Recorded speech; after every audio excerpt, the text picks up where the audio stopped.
The sky had not been blue in years. It hung low and heavy now, a bruised smear of ochre and ash that swallowed the sun whole and left us guessing at the hour. Mornings are a memory.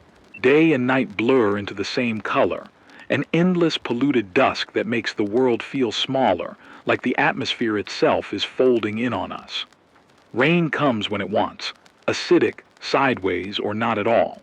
Some seasons we burned under heat so fierce the pavement melted into glass. Other seasons the rivers shrank into ragged wounds, their beds cracked and bright as bone. The weather stopped obeying calendars. It began obeying grief. Cities that once thrummed with traffic and advertisement boards are skeletal now. Towers stand like broken teeth, windows gone, skin of concrete peeled away, skeletal frames that catch the wind and sing. I walk through places I used to know and find the landmarks like objects dredged from a different life. The clock tower in town, where my wife and I met under a rain of cigarette sparks, leans with one arm missing. The riverfront promenade is a canyon of salt and rust. Parks are littered with the iron bones of playgrounds. Swings hang stiff as crucifixes in the dust. Suburban streets have shifted into dunes. Mailboxes sit half-buried like gravestones.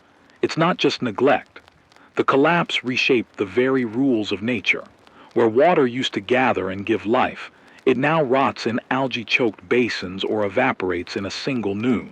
Rain that does fall carries chemicals, leftovers from fires and factories and things long abandoned. So we boil, filter, then bleach what's left.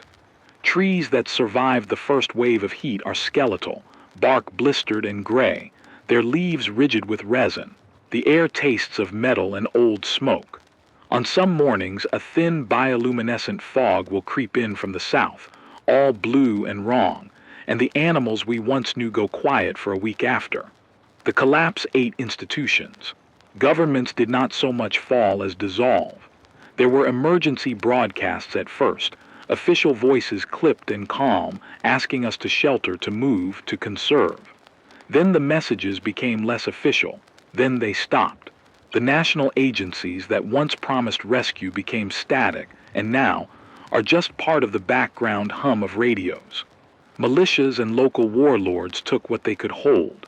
Some tried to stitch order back together. Mayors, former police captains, volunteer medics. But their authority is thin, like gauze stretched over a wound.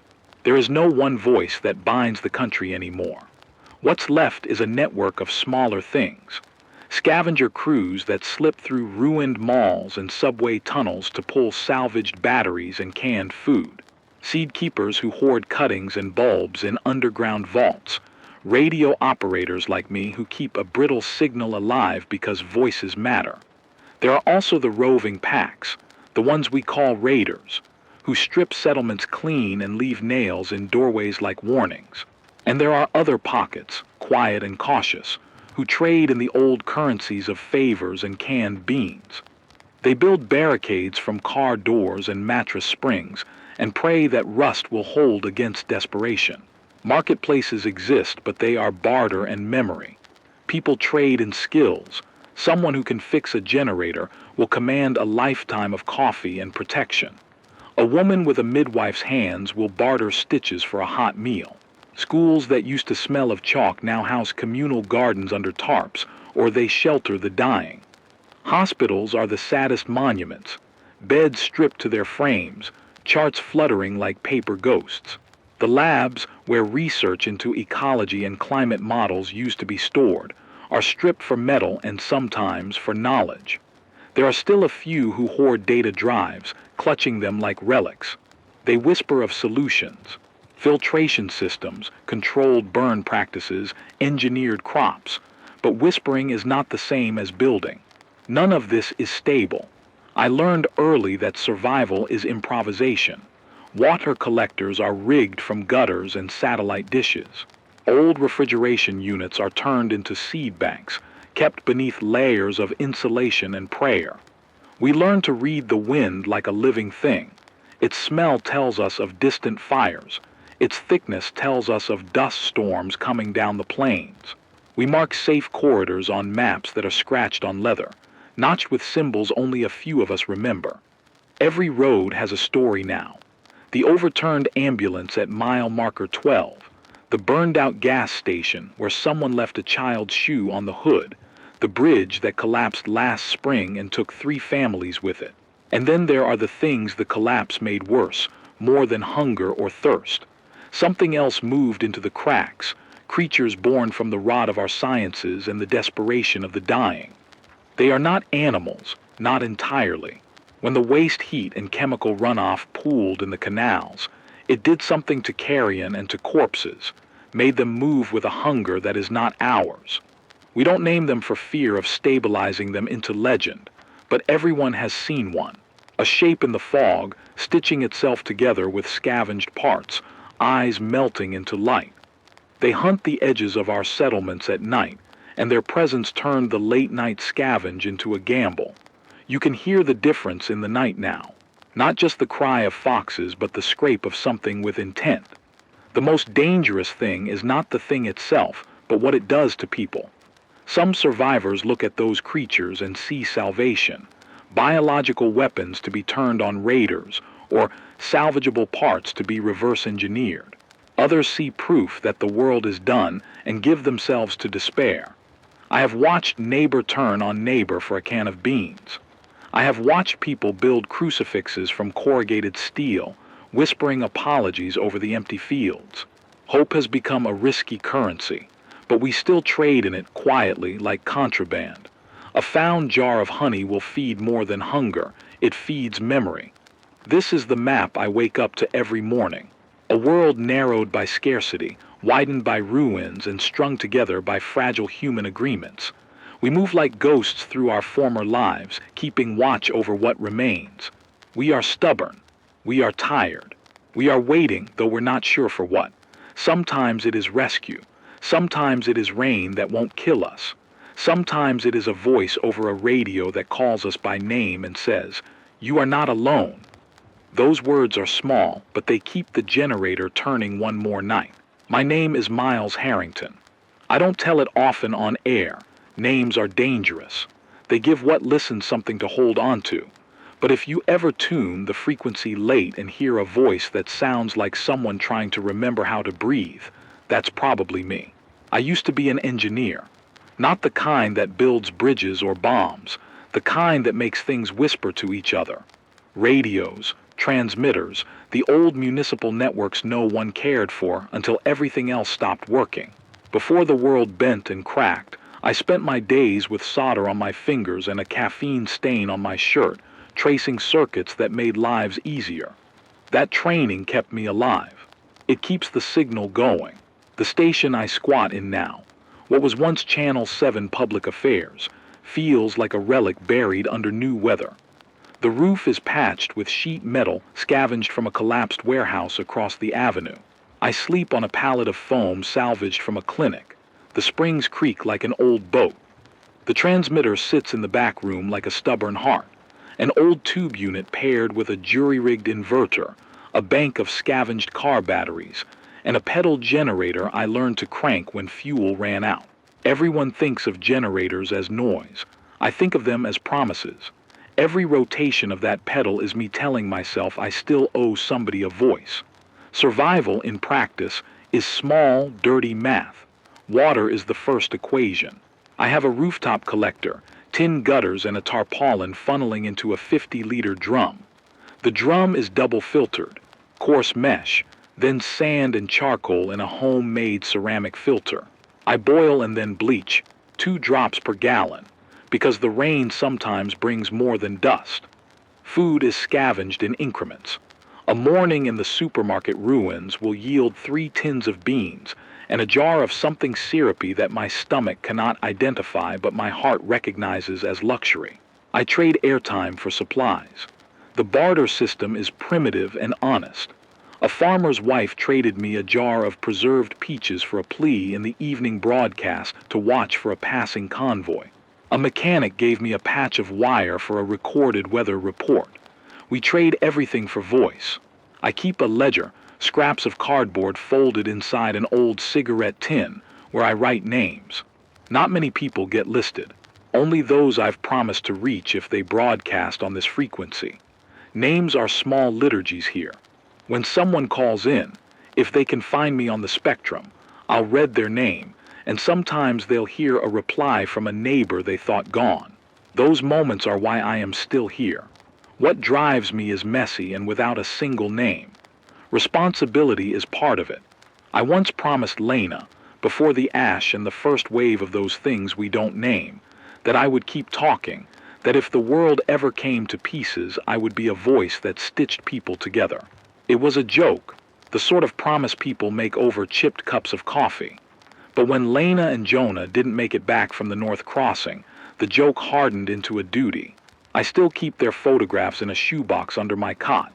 Lena smiling with a smear of soil on her cheek, Jonah with a missing front tooth and a grin like a dare. I touch those pictures when the night is louder than it should be. Guilt sits on me like a second skin. I think of the night we left, of the decision to detour toward the river when a wrong turn would have put us on a different street, a street that might have been safer. I replay choices the way broken gears replay a single turn, endlessly, uselessly. There is no justice now, only consequence. The necromorphs, things born of rot and desperation and our own scientific aftershocks, hung at the river mouth that winter, and we ran into them because we were tired and hoped the rumors of a ferry were true. I carried Jonah as far as I could. Lena kept going. They both didn't come back. The memory is a bruise that sometimes goes numb and sometimes pulses so hard my hands shake when I tune into the emergency band. Still, the need for connection is louder than the fear. I have met people who live with less memory than I do, people who have traded names for survival and don't look back. They are efficient and have less sorrow to carry. I envy them on tired days. But I also know that the thin thread of civilization is not plumbing or food or even laws. It's the knowledge that someone else knows your name. When I call out the coordinates of a clean well or a field that still turns a crop, it's not only the water I'm sharing, it's proof that someone has tried, has failed, has tried again. That matters. Being on the air is risky. My signal can be traced. Raiders listen to the bands we use. Once, a supply caravan answered my open request and came like angels, except they were not angels. They were men with faces like ruined stone and hunger that wasn't polite. They followed my frequency to the building, and I watched from the stairwell as they stripped the place down to the wiring. I could have cut the power, run for the back exit, but I stayed. I stayed because I thought of Lena's voice telling me to be brave in the small ways. They took the food and left the antenna standing. For weeks after, I fed on the sound of that metal breaching the sky, proof that we were visible enough to be found. Now I broadcast less, short bursts, encoded coordinates in silence, a pattern that can be read by those who know me without spelling out a map for others. Paranoia is a tool I keep sharpened. My body has its own map of the years since the collapse. The left hand bears a scar from a generator bolt, steel catching skin when I misjudged a live line. My throat is thick with old smoke. The nights of shouting into a static hot mic have left it raw. Sleep is a currency I spend sparingly. I keep a ritual, a cup of water, a slow rubbing of the shoebox photos, the turn of a kettle on the coil to make the room smell like something domestic. Those rituals stitch my days together. I have allies. A Shah runs the clinic 2 blocks over in the shell of what used to be a pediatric center. She knows how to stitch a leg and how to steady a panicked voice. Her laugh, when it comes, sounds wrong in this world, too bright, too sharp. But it is also the most valuable thing I have. Tom, the mechanic, is all elbows and nicotine, and he taught me how to hotwire a solar array using parts from a busted bus. We have a small network. A courier named Eva who runs at dawn with messages and medicines in her pack. A farmer, Raj, who keeps a patch of hardy beans alive in the basement of his house and smokes like a chimney to warn birds away. We survive because we depend on each other in ways the old world never knew. That dependence forces hard decisions. When rumors of a community with a working filtration system leak through the frequencies, maybe to the north, maybe not at all, I had to decide whether to send my spare batteries with a small rescue team or to keep the studio alive for another month. I argued until my voice was hoarse. In the end, I let the team go. A week later, only one returned. He brought a tin of seeds and a look that opened behind his eyes. He told stories in fragments, about a place that almost had running water, about children singing a song I'd not heard in years. That tin of seeds sits on my shelf now, and sometimes I press my thumb against the worn tin and imagine a row of green. People sometimes ask me why I keep the emergency alert system alive, why I keep reading old advisories that no longer apply. My answer is never the technical one. Yes, there are protocols and frequencies, and I keep backups of the code, but that's logistics. The real answer is that sound is stubborn. Speech resists being entirely swallowed.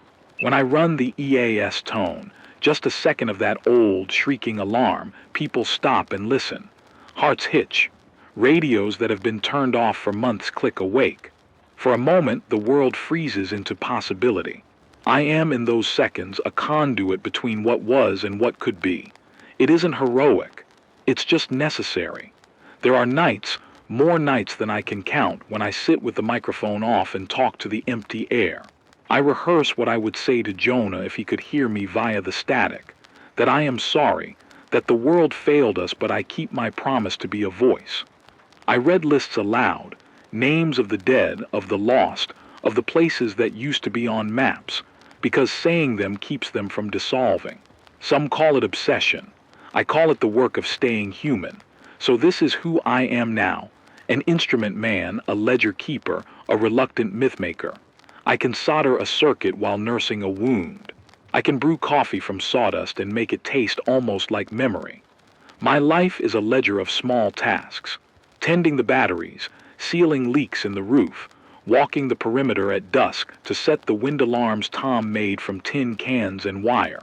I am small and the world is vast. And yet I believe, absurdly, perhaps stubbornly, that a voice at night makes the space between ruin and repair a little less deadly. If you hear me on the frequency tonight and you are cold and have one can of peaches left, trade me the peaches for a paragraph of radio I will read about your town. Tell me your name. I will say it slow, as if setting a stone in place. That, more than a generator or a map, is the tool I guard. They called it 100 things before we settled on a name that fit the sound of it. The long dry, the hot years, the melt, the turning. Names are small comforts. Whatever label you pick, the mechanics were the same. The hydrological cycle we relied on, rain, rivers, groundwater, unraveled, rewove itself into something stranger and left most of us holding the wrong end of the rope. When the rain stopped being loyal, everything else began to lie. We had 1 year of heat waves so intense the asphalt on the main highway softened like taffy. We had a winter when the river iced over in strange patches, as if the water itself had decided where to breathe. Then came the chemical storms, acid that crawled in sideways, staining roofs, eating through the fasteners on the solar panels. The storms changed migration routes for birds. Bees vanished from places I knew as a child. The seasons no longer arrived on a calendar. They arrived as an event. A wildfire, a dust storm, a sudden bitter cold that killed seedlings overnight. Science has a jargon for the processes: feedback loops, albedo loss, changing jet streams. But for those of us who live by ration and roof, it translated into a single brutish fact. Water failed us, and without it everything else followed. The soil turned hard with salt from irrigation collapse. Wells that had been reliable for generations collapsed into salt and silt. The aquifers we expected to be our refuge were, for the most part, pockets of brackish memory.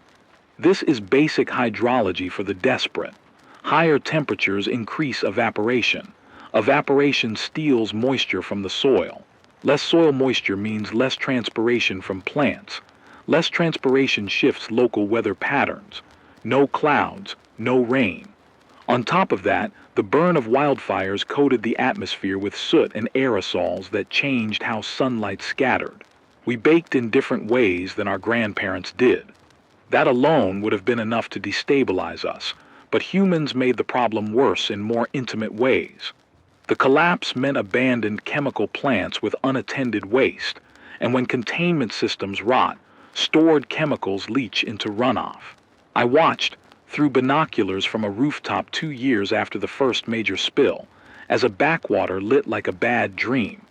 The water gashed with an oily sheen and glowed under a crescent moon. Where that toxic runoff pooled, scavengers and animals went quiet. Where they congregated later, where the people went to try to salvage, something else had learned to thrive on the decay. That's where the necromorph started showing, at least in our region. Not a supernatural force, but a grotesque biological bricolage, scavenged flesh and organisms that had adapted to the chemical stew, and then adapted again, an emergent predator in an environment we'd created. Survival got harder every day because the constraints tightened. Food, water, and fuel all became exponentially costlier in time and risk. The supply chain collapsed. No more deliveries, no more predictable sources. One morning you could walk into a market and find rows of canned tomatoes. The next, raiders had stripped the place and left the aisles like rib cages. Another morning the generator would die because the battery you bought 2 months ago finally shredded, and with it any chance to keep vaccines cool or radios alive. And a single miscalculation, one wrong estimate of how long your water will last, meant sickness, or a desperate run for salvage through a neighborhood turned into a hunting ground. We counted things in terms of burn rate, how many liters of water per person per day. How many amp hours would our battery bank yield at the real load we needed? Triage became the default mental model for every community. Save the children, the elders, the sick, except no model accounts perfectly for human stubbornness and loyalty. I learned to do the math because I'm an engineer by habit. The formulas are simple and cruel. At average exertion, a person needs at least 2 liters of potable water a day to avoid dehydration. More if they work the generator, carry fuel, run the antenna, or try to cross open ground. Food caloric needs rise with exertion. Fuel dwindles with every mile driven. Batteries degrade. Seeds are finite. Medical supplies are exotic. The margins are paper thin. We've adapted in ways both ingenious and sad. We set up dew collectors, the difference between life and death in dry months, using tarps stretched over shallow pits with a central collection bottle. They are better than nothing, but only work in nights with humidity. Rooftop catchment systems collect what acid rain still offers. Then we treat it obsessively. Coarse filtration, sand and charcoal beds, ceramic filters where we can make them, then boil and dilute with bleach. 2 drops of bleach per liter is my rule of thumb, enough to disinfect without poisoning. But chemicals are uneven now, and measuring spoons are rare luxuries. We re-engineer things. Solar panels scavenged from an old school, arrays cunningly wired into a bank of batteries, bicycle dynamos repurposed into intermittent power. The pedal generator is religion here. Muscle for electricity when the sun has been stolen by ash. Those are the small technical answers. The social ones are messier. Encounters with other survivors run a whole spectrum. There are the kind that stitch you back together. A Shah who set up a makeshift clinic in a ruined pediatric ward. Raj, who learned desert agriculture and grows stubborn beans in the basement of his house using a slow-sip irrigation technique. Tom, who raffles out metal scraps for parts to anyone who will do the night watch. We depend on one another. We trade knowledge like currency.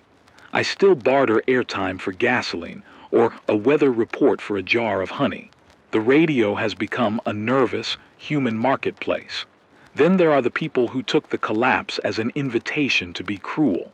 Raiders operate in organized squads now.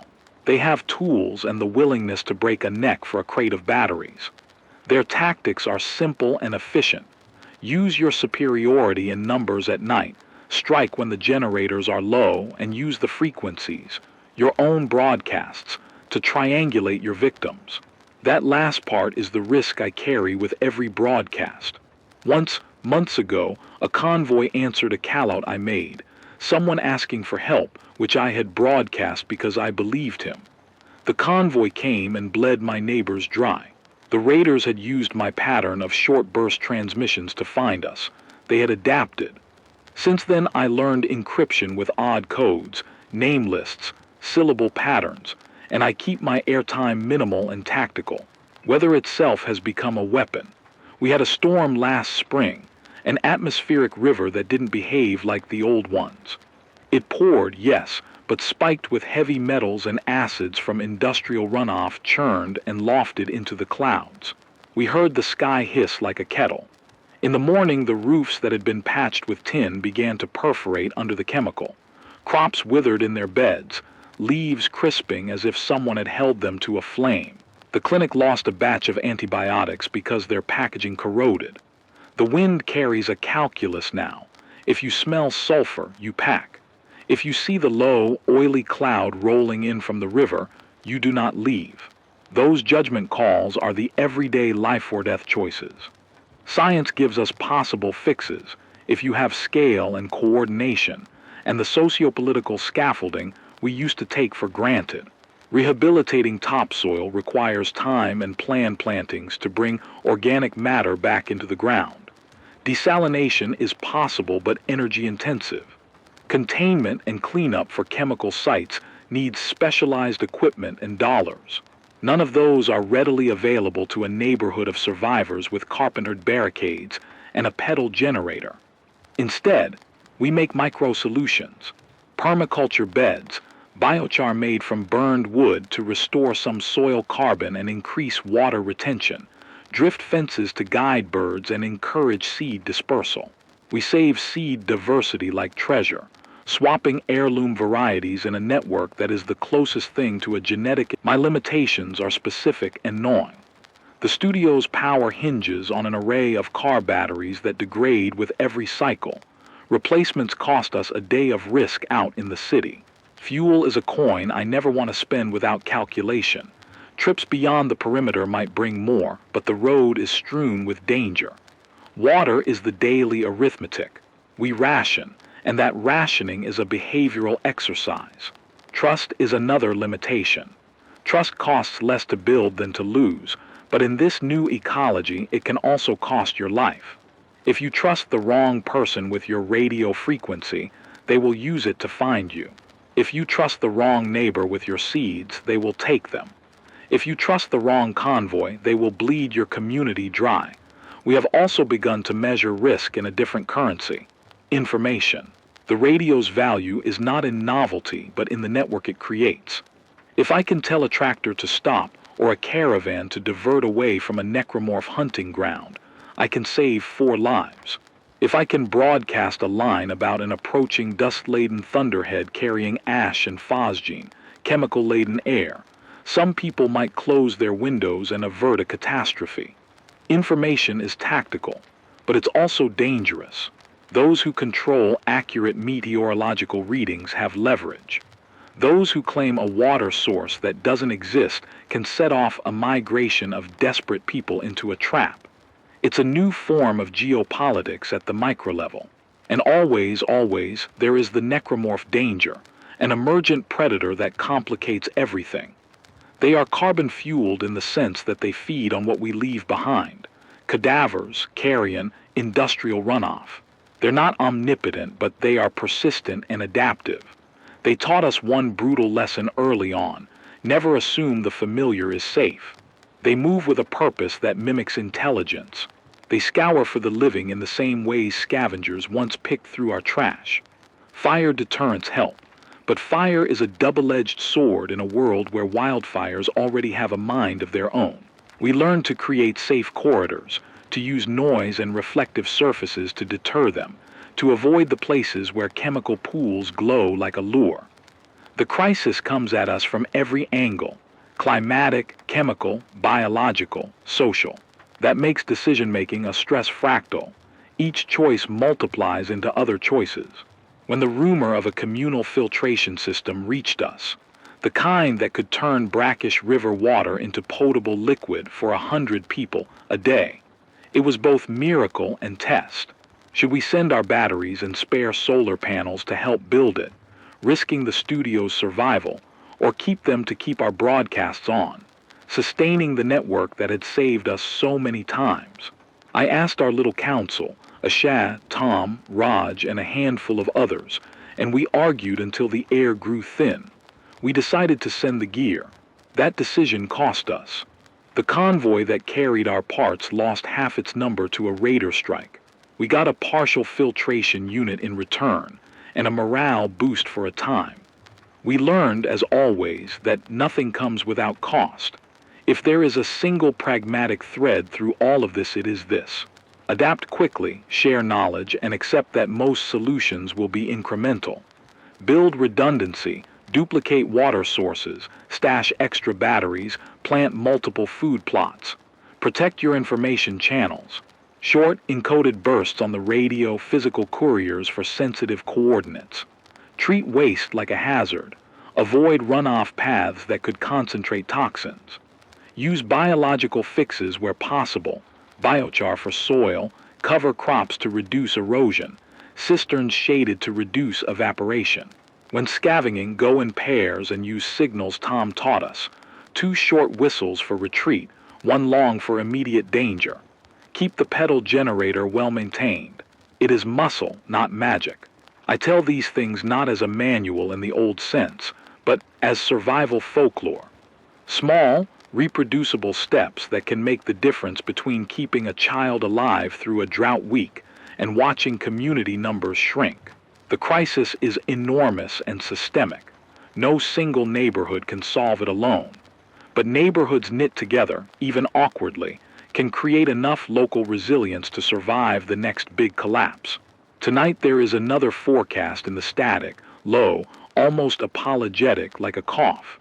The sensors picked up a band of chemical rain moving in from the south. The choices stack up again. Do we send a recon team to move the livestock to higher ground?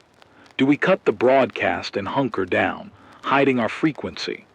Do we conserve the batteries for the next night, or use them to run the filtration unit full blast and capture a few more liters for the children? The calculus is the same as it has been for months: risk, reward, honor, cost. We choose, then live with the consequences. That is the crisis distilled. Climate unmade the rules. The chemicals and our own hubris invented new perils. People, some ugly, some noble, reacted in ways that multiplied the problem. Tomorrow will likely be worse than today in some way, because that is the shape of this era. But we keep our lists, we patch our roofs, and we keep a radio warm on the table because voices gluing us together are one of the few things that still scale. The air woke me that week as if it had a bone to pick. It came in low and grainy, a sandpaper breath that made my eyes sting and set the catgut wire on the antenna to sing. We were already fraying at the edges, water down to trickle, food rations clipped, fuel held like something sacred, and the weather had started behaving like a thing with a score to settle. The news on the band was the same rumor churn as always. A convoy foundered 2 valleys over. A chemical plume sat over a downwind town. The North Road had been closed because raiders had taken the bridge and turned it into a toll gate. But it was what didn't come in that worried me more. The silence from sectors that usually hummed with scavenger chatter. The missed morning check-ins from patrols that set out at first light and never returned. We had 6 full days of water left, by my reckoning, if people kept to the rationing schedule and the kids at the shelter didn't get sick. 6 days is arithmetic that hates you. It turns every decision into an ultimatum. The filtration unit we'd cobbled together from rusted plates and donated membranes had been working on a half-life. It required battery cycles that were becoming an event rather than a routine. Batteries don't just hold charge here, they hold status. When the bank sits full, the room hums with a nervous optimism. When it's empty, we argue about blame and who should have been on night watch. And raiders kept learning. They adapted faster than weather reports.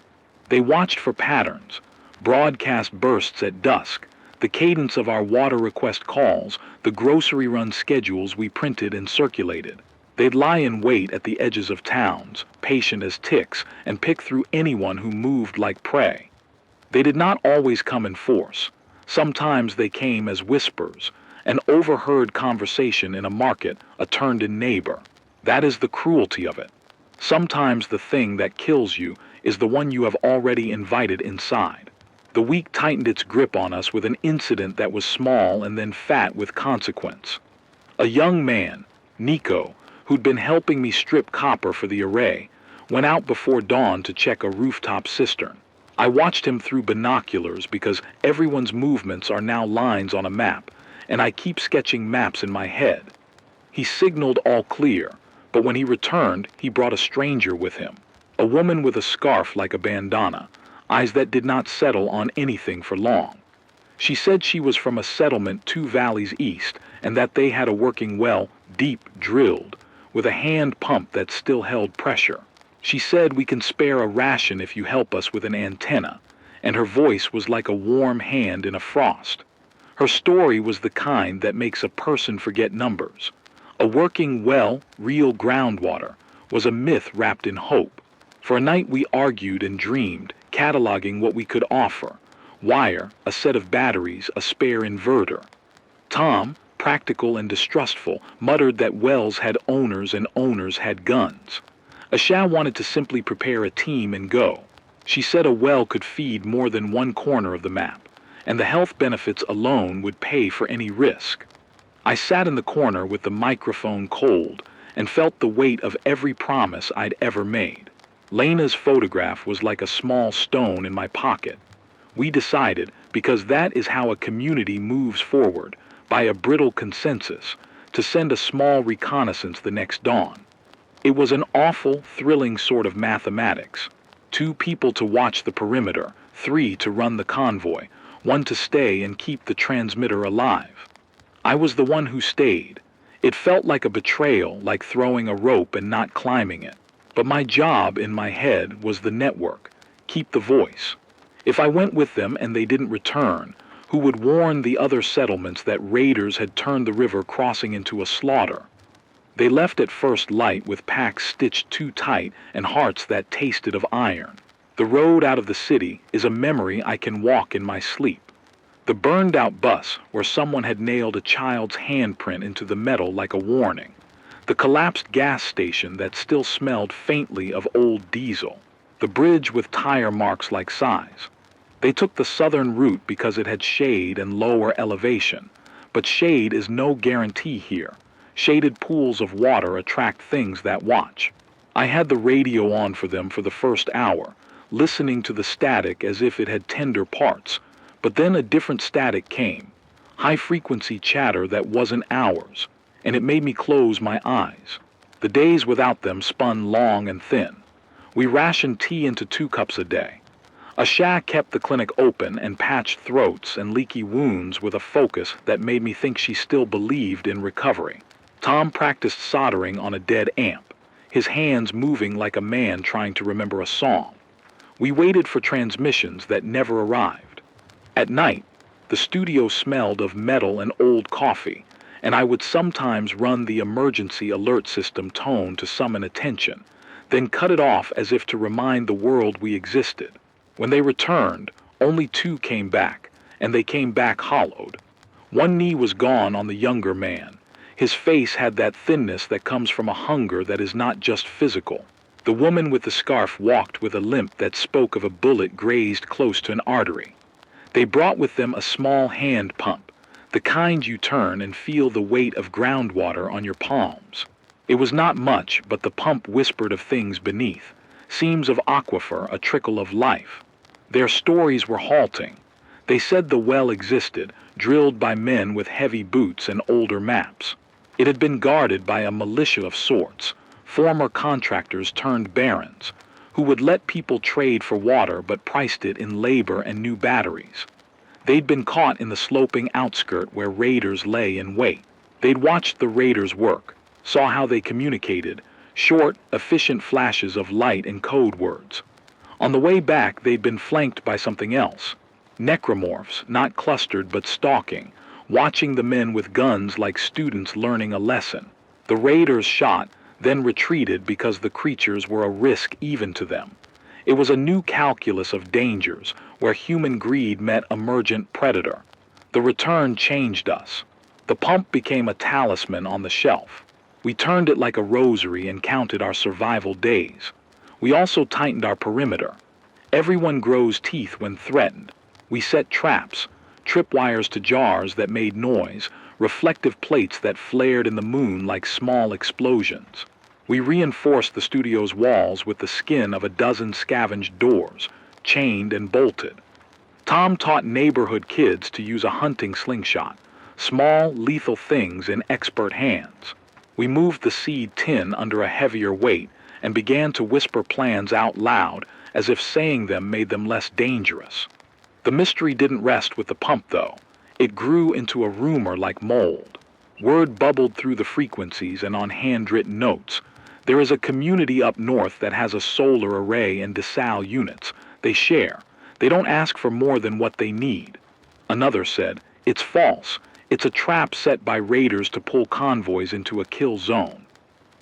Always someone said, "They have a scientist. She used to work in water treatment and can make river water taste like clean rain." We replayed these in the studio because rumors are the currency of what we don't know. I broadcast an inquiry coded, careful, and the replies came in fragments. An address with the last digit smudged, a child's voice saying, "We sing," an old man's laugh before the line went dead. The mystery was a bright thing that made us ache. That ache is the most dangerous pressure. Hope mixed with hunger. Hope pulls people like a tide, and hunger is the undertow that can drown communities. Some wanted to pack and go north immediately, to chase the idea of a place that could reset our arithmetic. Others argued that our obligation was to the people already here, the kids, the sick, the woman with the scar who could not walk long distances. It became a moral geometry that left many of us limping in circles. I found myself in the middle of a different battle, trust. I can be a man of lists, who brought what, who promised what, but I am also a man of promises.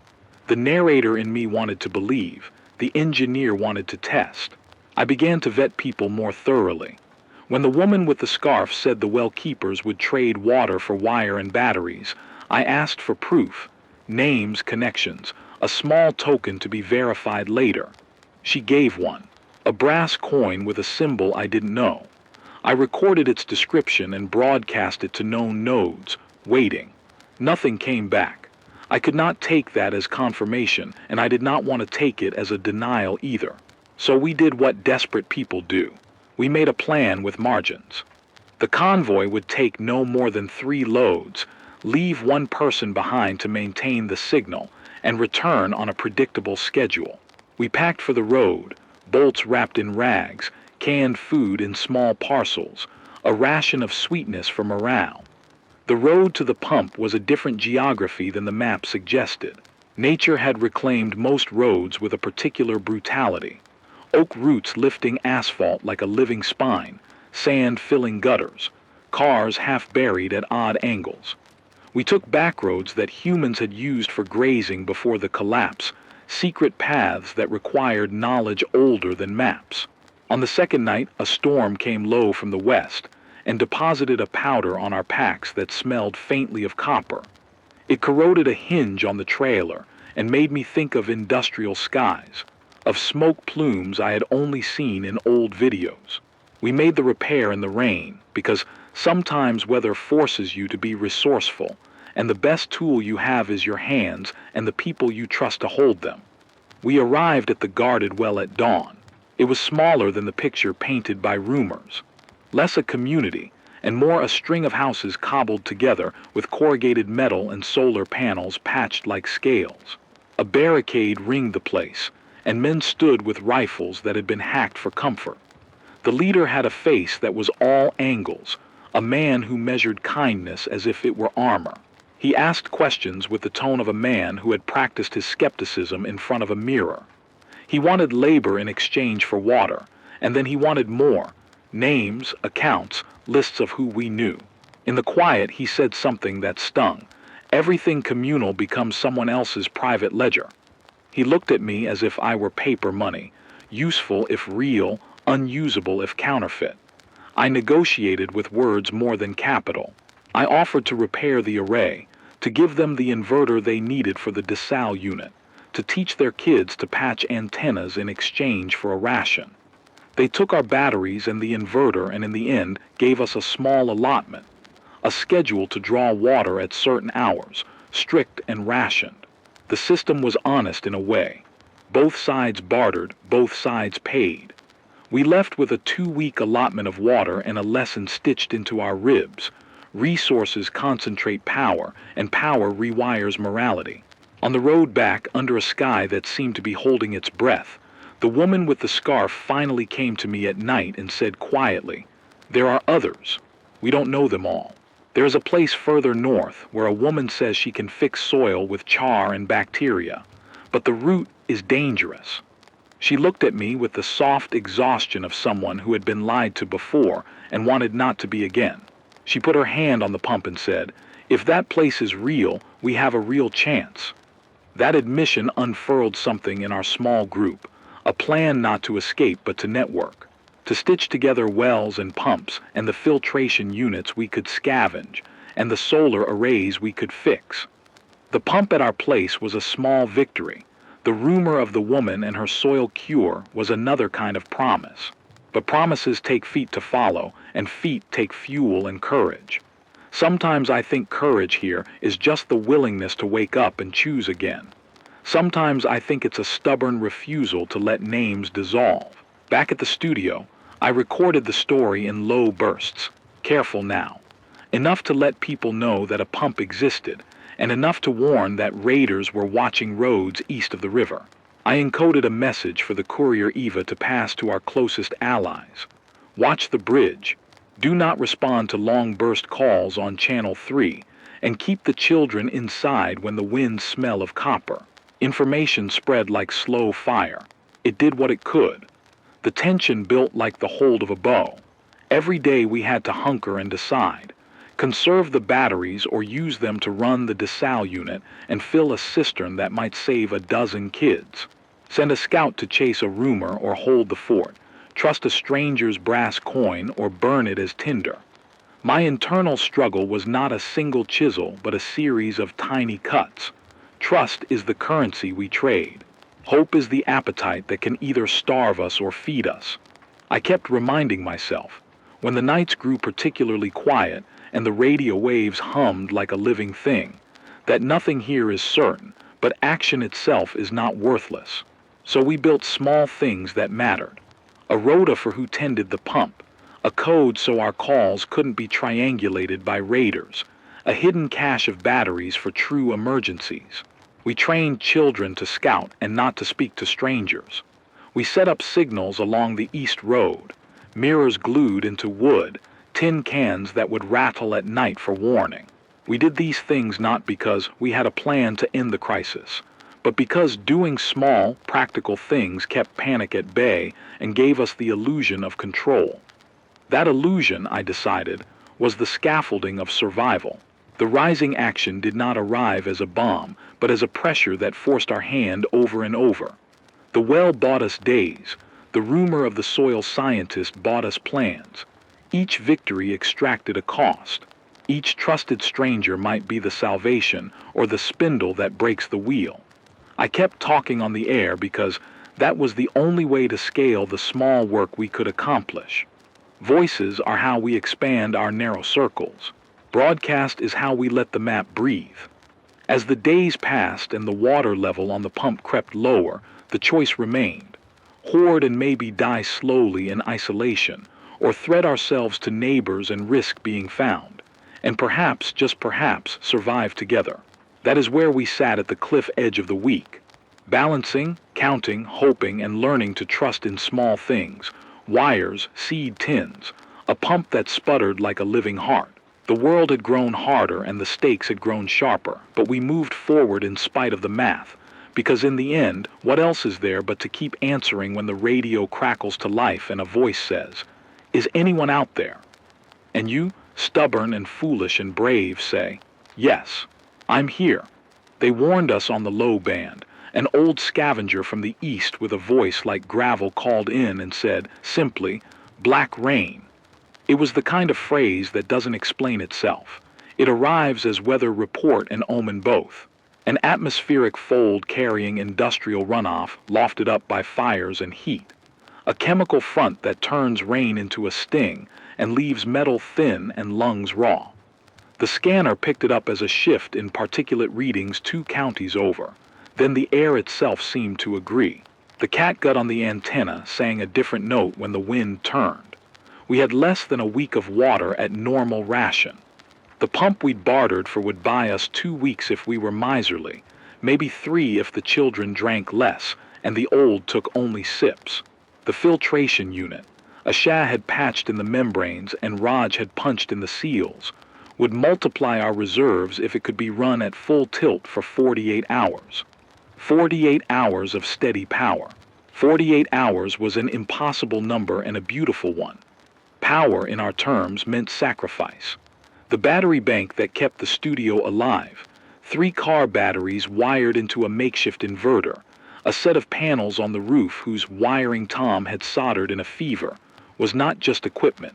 It was the studio's pulse, the thin thing that let my voice cross deserts and alleyways, that let me read names into the night and wake other radios.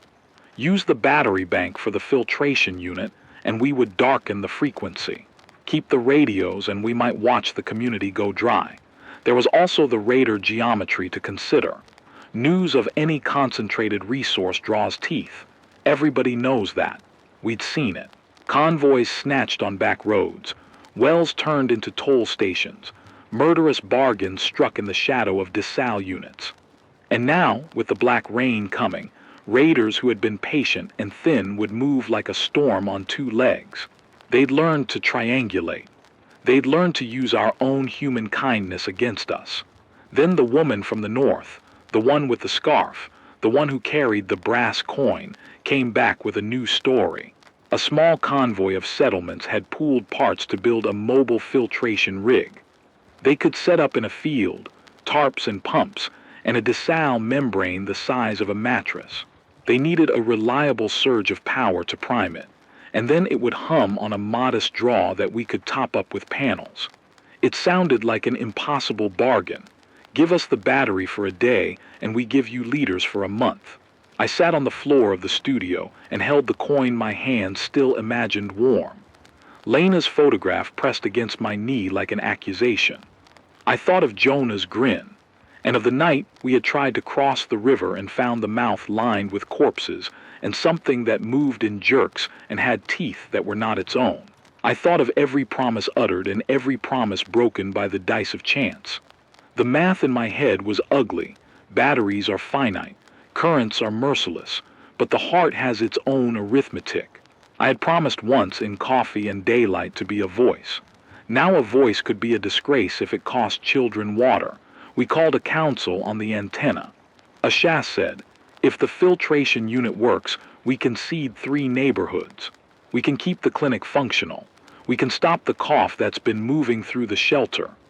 Tom watched the cables, fingers white on the soldering iron, and said, if raiders find where we put the battery, they won't take only the bank. They take the generator, the rig, the pump. They come back with more hands. There was no clear path. There never is. I made the decision in the way an engineer does when everything is failing, by choosing the least worst failure. We would send the batteries. We would power the filtration unit. But we would not go as a convoy. We would do it in small, furtive moves, a relay of couriers moving like a whisper. I would stay with the transmitter. Someone had to keep a thread on the band. Someone had to warn if the road snaked into a trap. My choice felt noble and stupid at once. It felt like penance and duty. The morning we loaded the batteries, the sky was a bruise. The first black drops fell like punctuation, sharp as needles. We wrapped our faces with soaked cloth and salt, not because it would block the chemicals. Nothing fully blocks those, but because it steadied us. We moved the batteries with ropes and hands that shook. People handed over rations and kisses like lit cigarettes. I watched the convoy slip away in fragments, my stomach full of a hollowness that tastes like metal. We were not prepared for how fast the news travels when a resource is on the move. Raiders had a network too, a murkier web that depended less on radios and more on signals. Smoke, scouts. A single flashlight flashed against a wall. They saw movement like predators reading a map of prey. I had encoded the convoy's transmissions in short bursts, broken into patterns that only our people could read. It was a weak thing, paper-thin security at the edge of a blade. The raiders traced the tape anyway. They struck at dusk, not at the convoy but at the route. The signal on my band shifted from the quiet, hopeful chirp of a relay to a low, frantic frequency. Ambush, West Bend, Raiders.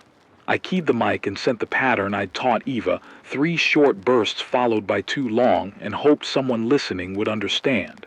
You learn a shorthand in collapse. A cadence becomes a name. Some heard, some did not. Then the thing we always feared but could not name arrived. The necromorphs, part generated, part mutated life, came like a different weather. They are not a storm you see approaching on radar. They come at the edge of vision, a wet rustle where birds should be. This time the chemical front had nicked the shallow marshes and pooled with decay. The creatures had tasted something, some change in the chemical stew, and they were moving with a purpose we had not seen before. They hunted where humans made noise. Raiders and necromorphs intersected in a terrible logic. The raiders ambushed a supply trailer in a bend and found the necromorphs already there, feeding on something heavy and warm. The men fought and found that bullets, for all their sanctity, were a poor argument against that stitched biology. The creatures react fast, and the wound they inflict is a contagion of terror. The convoy's rear guard called in on a dying breath, a garble of static and a word. Run. I went to the roof. The rain had thickened to an acid hiss. The radio lights blinked like small suns. I strapped the small emergency transmitter to my chest and opened the main mic. For a minute I had only the sound of my own breathing and the metallic scream of the band. Then I did something that felt like sacrament and sabotage at once. I broadcast the EAS tone. The emergency alert system tone has a terrible power. It's a command that once meant, stop, attend. In the old world it was used for hurricanes and amber alerts and test patterns.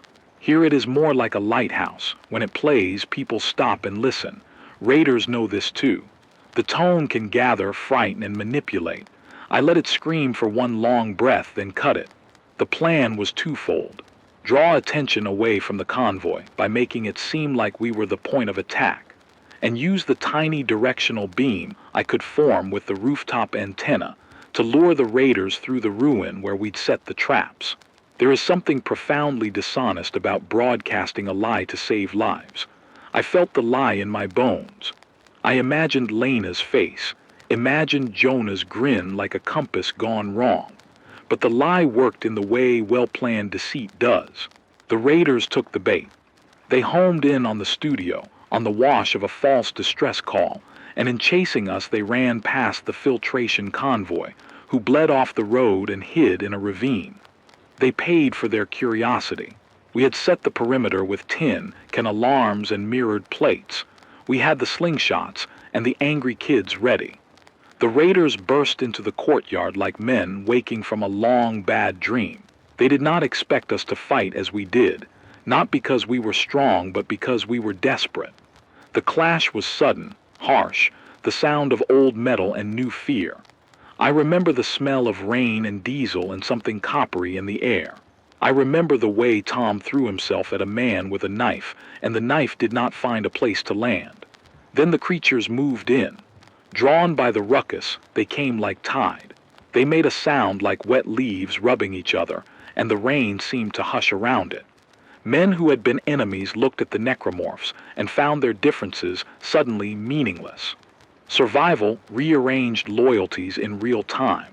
The raiders, who had once been precise and cruel, broke like glass when the necromorphs entered the field. Some fought. Some ran. Some were taken. I should have run too. I had planned to surrender the studio's batteries once the convoy reached the field and the filtration unit hummed. I had not planned to be the magnet. I had not planned for the creatures to be quick, smarter than scavengers, more patient than foxes. I had not planned for the bright, terrible thing that happened next.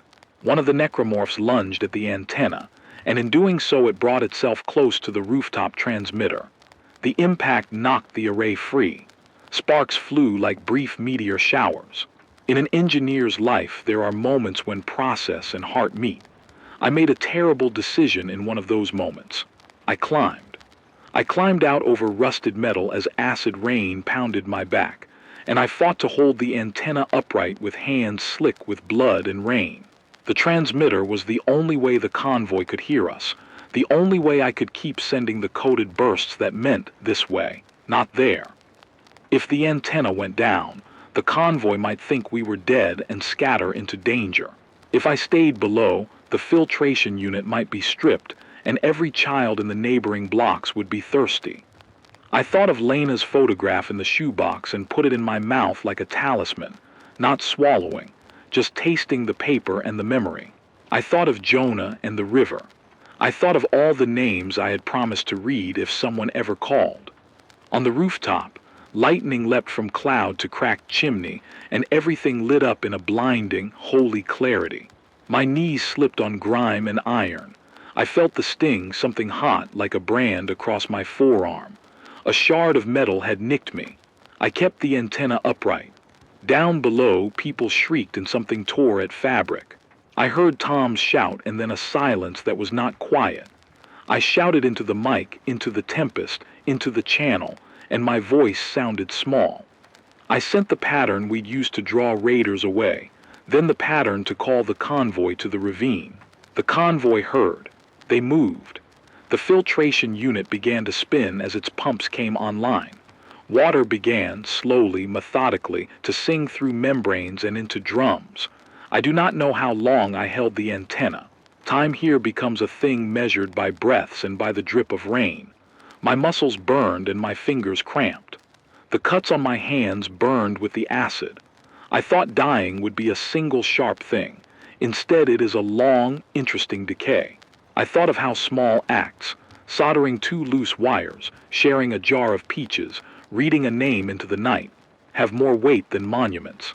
I thought of voice, and of whether a voice that costs water is worth the cost. When the convoy returned, water drums sloshing and people singing in rough, broken harmonies, I let the antenna fall. The fall was not a catastrophe. The roof held, the transmitter survived battered but intact. We had water. We had losses. Tom bled on the threshold, but he smiled with teeth that did not want to hold the truth. The raiders had taken some, the necromorphs had taken some, but the filtration rig hummed, and children would drink tomorrow. I sat on the rooftop and listened to the rain. It hissed like a confession. My arm throbbed where metal had cut me. My hands were shredded but operational. I reached into my coat and pulled out Lena's photograph and let the rain smear the edge of her face until the soil smudge looked like something new. I spoke into the mic quietly, as the band filled with the low, steady voice of 1,000 small radios whose owners were awake and alive. "My name is Miles Harrington," I said, "because names matter and because saying it made the sky less empty. We have water. We paid for it with a cost. If you can, come. If you can't, keep your radios on, trade what you can, trade what you must. Stay where you are if the rain smells of copper." It was not a heroic closing line. It was not poetry, it was a ledger entry. It was, however, enough. The band picked up replies, small voices, a child's laugh, a woman saying a prayer into a static line. We had survived the tilt. The world had not healed. The storm would do more damage yet. But for a night, there would be water. For a night, the promise that had hardened into duty was paid forward. On the roof, I ran the little pedal generator once the battery bank had been refilled by the convoy's panels. It coughed and then breathed. I wrapped my arm in a torn shirt and tasted metal and rain and a small, ridiculous hope. The turning point had come and taken its toll, but it left a crack through which light might pass. The rain after the clash did not feel like mercy. It hissed and ran in rivulets of chemical along the gutter and left a greasy sheen on the tarpaulin. It smelled of metal and old fires. Still, when the drums were full and children cupped their hands and drank until their cheeks rounded like something human again, the rain felt like a small, obscene miracle. The immediate ledger of that night is simple to read. We had water, enough for a while, not forever. The convoy delivered drums and panels and a working desal membrane that sang when the pumps pumped. Tom came back with a slow smile and a missing tooth. He'd taken a shard across his arm and insisted on joking as he stitched himself up in the clinic. We lost people too. A courier named Mika who'd been fast and good with hands was gone, taken by a necromorph in the scramble on the East Bend. One of the raiders, a boy with a voice that sounded too young for murder, fell into the ravine and did not rise. The cost ledger was written in blood and in the way the kids looked at us afterward, older, because death ages everyone quickly. For days after, the studio smelled like wet metal and bleach. We ran the filtration rig at the maximum the batteries would allow, and the drums filled with water that was then distributed on a schedule carefully notarized on pieces of cardboard. Children in the shelter drank and did not cough the next morning. An old woman named Franny came to the mic and laughed, half crying, when I announced the distribution hours, and the sound made the whole place feel as if it might not fall apart just yet. That laugh, brittle and sudden, is one of the small currencies of the apocalypse. You hear it and decide nothing is entirely lost. The political geography of our little slice of ruin changed. The settlements that contributed parts to the filtration rig drew closer. We held short, awkward meetings about shared maintenance. Who would keep the membrane clean? Who would rotate the panels? Who would carry water to the farther blocks? There was an unspoken calculus in every handshake. This is how alliances are built now, with pipes and agreements and the tacit promise that a neighbor will not take when you cannot give. For a time, at least, we had a network. We were not a community that would solve the world's problems, but we were a community that could keep some people alive through the next harsh season. Hope arrived not as a blaze, but as a slow, leavening thing. Seedlings we had planted in desperation, beans in a corrugated trough under the clinic window, showed two tentative green blades. Raj hummed when he watered them and declared them stubborn.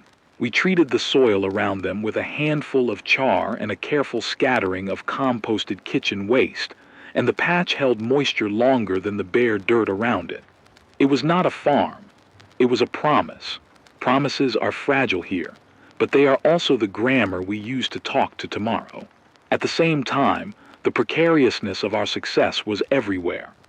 The black rain had seeped deeper into the marshes, and the necromorphs adapted further. Their hunting patterns shifted toward places where chemical runoff pooled with carrion. We had to map those pools and mark them with reflective plates so that couriers at night would avoid them. The raiders, humiliated by the botched attack on the studio, pulled back for a season of regrouping. That lull may have been tactical. It may have been exhaustion. Either way, it was temporary. The uncounted men with no maps and little mercy always rebuild. In the hush of our respite, I felt the old cold of inevitability. The longer we had water, the more likely someone would come to take it. What changed inside me was less obvious.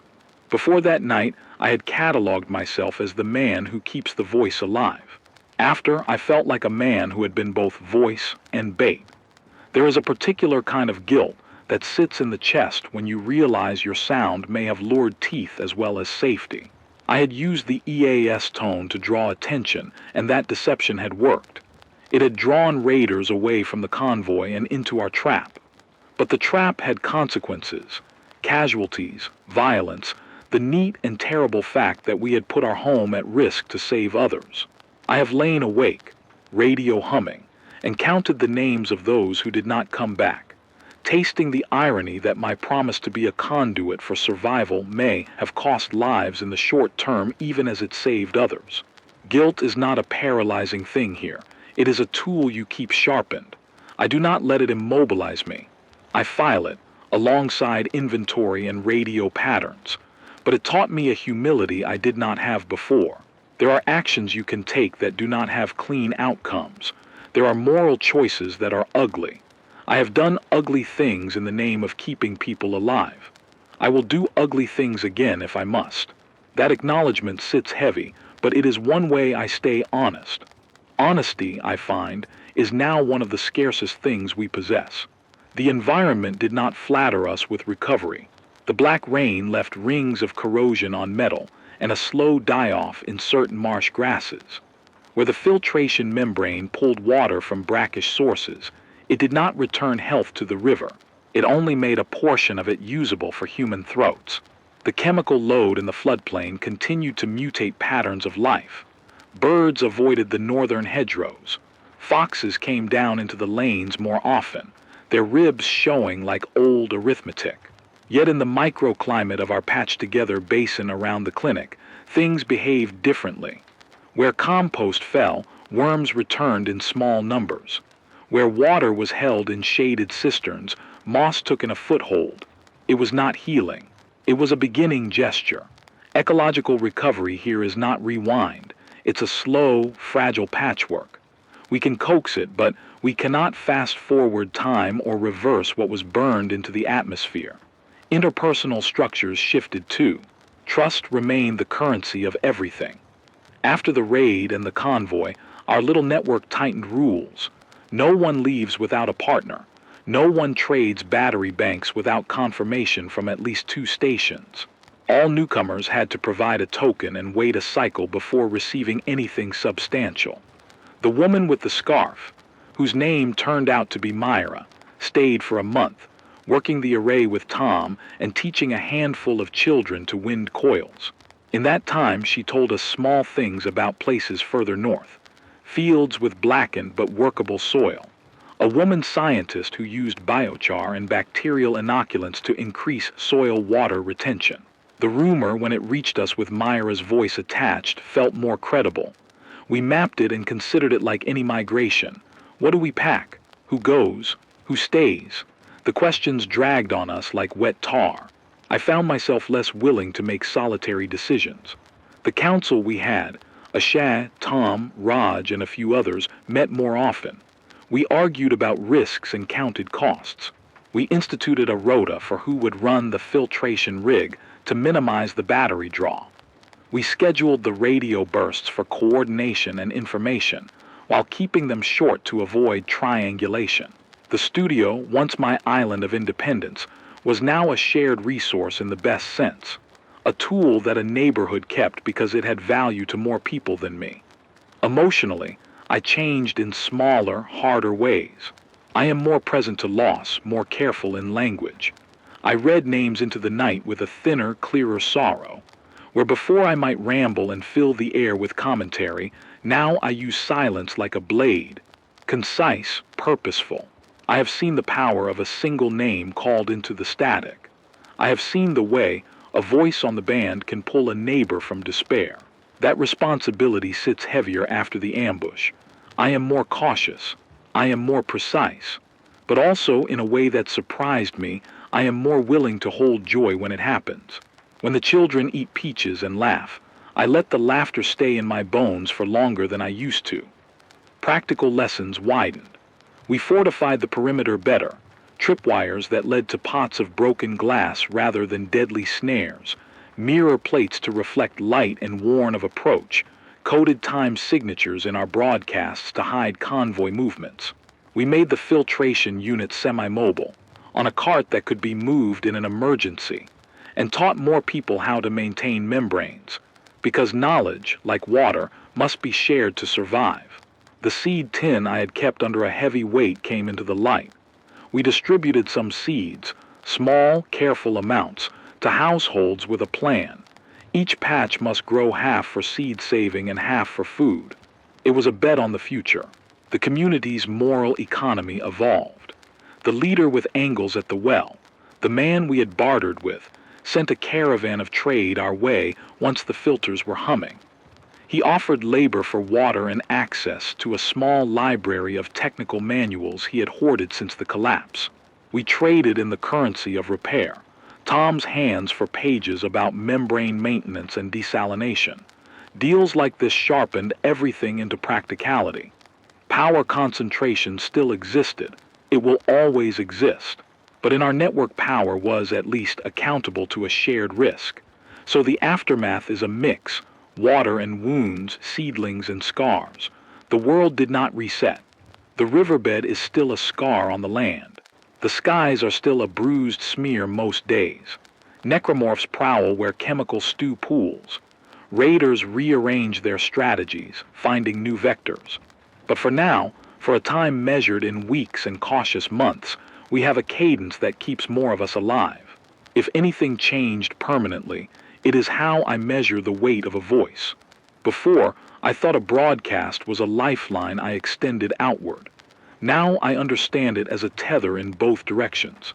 It can bring people home, and it can draw predators. It can save, and it can endanger. That paradox is the shape of leadership in a world where everything is contingent. I still get up each morning to tune the antenna, to check the batteries, to read the names from the shoebox into the hollow microphone.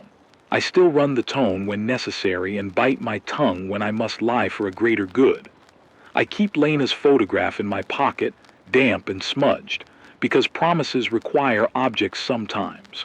When I walk the perimeter at dusk now, I see the small things: a patch of moss, a child's shoe neatly set by a doorway, the glint of a mirror plate catching the last light. Those little details are anchors.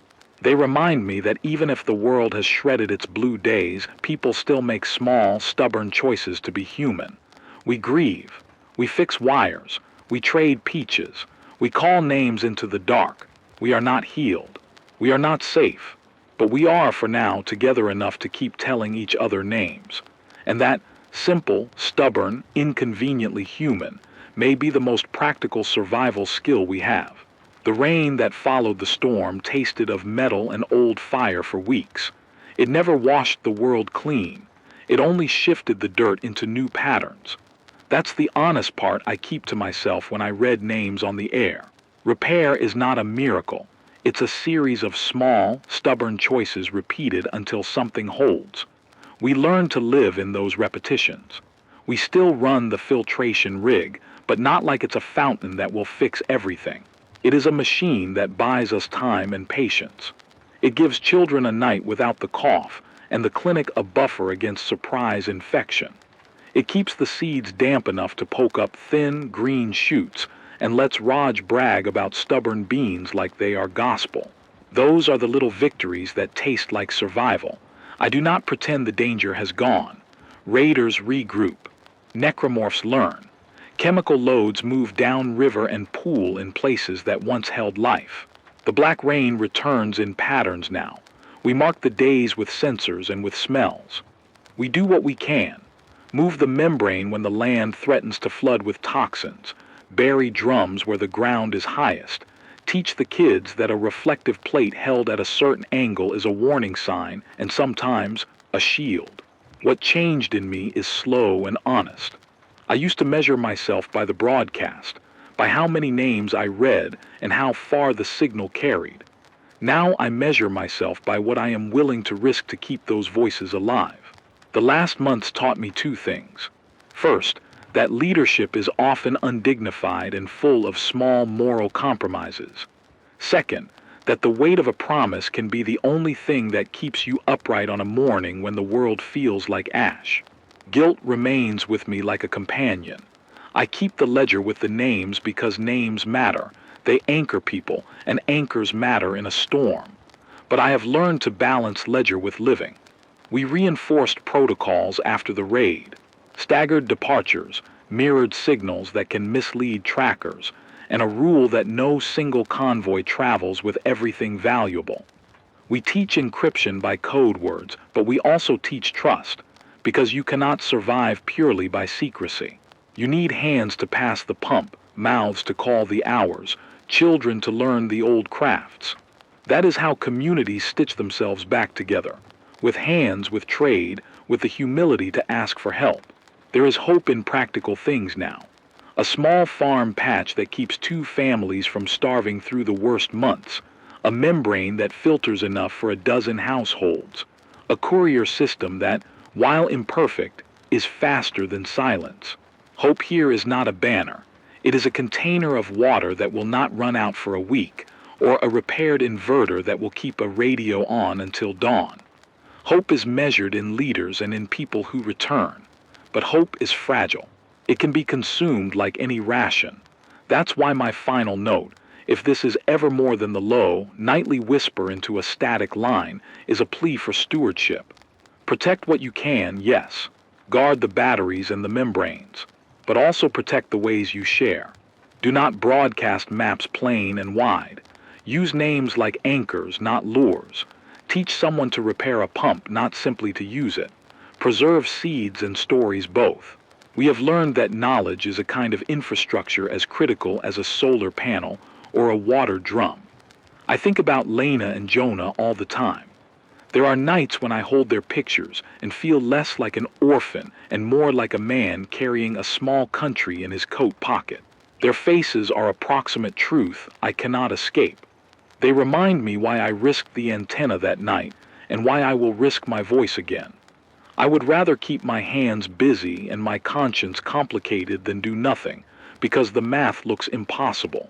If you are listening, and perhaps you are the only one left in a town that used to hum, here is what I would tell you without the radio's delay. Keep a list of names. Read them aloud once a week. Keep a shoebox of photographs and a small ritual that marks the passage of days. Teach at least 2 people how to fix whatever you know how to fix. Redundancy is how knowledge survives. Conserve batteries, but do not hoard kindness. Share seeds, not just food. Make agreements with neighbors that are written and witnessed. They matter more than a promise in the dark. I do not know if the world will ever be what it once was. The jet stream that shaped seasons has been rerouted by ice melt and soot. Rivers have been broken. Chemistry has rewritten old ecologies. Some places will recover faster than others. Some may never come back. We will live in patchworks for a long time, but patchworks can grow into cloth if enough people sew. When I close the studio at night, I sit with the mic off and listen. Sometimes I hear only the hiss of the city and the small comforts of metal settling. Sometimes I hear a distant shout, a child's voice carrying across the wet. Those sounds are small miracles. They are not proof of salvation, but they are proof we have not given up. So my final message, because we are all ledger and voice, is this. Stay messy, stay human. Fight for the small things that make life livable. Share knowledge and water. Keep names in a box and call them into the dark on bad nights. If you can, come find us. Trade panels for a lesson in membrane care. Bring seed and stick around. If you cannot, keep your radios on and your code words ready. When the rain smells of copper, go inside and wait for the lull. When the stars are visible, store that memory. It may be the shortest thing left to us, but memory is also a kind of map. I will say my name because names are an act of defiance against erasure. My name is Miles Harrington. I don't know what tomorrow will be, but I know enough to keep the pedal turning another night and to read another name into the static. Stay alive. Stay human. The world is broken in so many ways, but as long as we have voices and hands to hold each other, there is a chance, even if small, that the pieces will one day look like something other than ruins.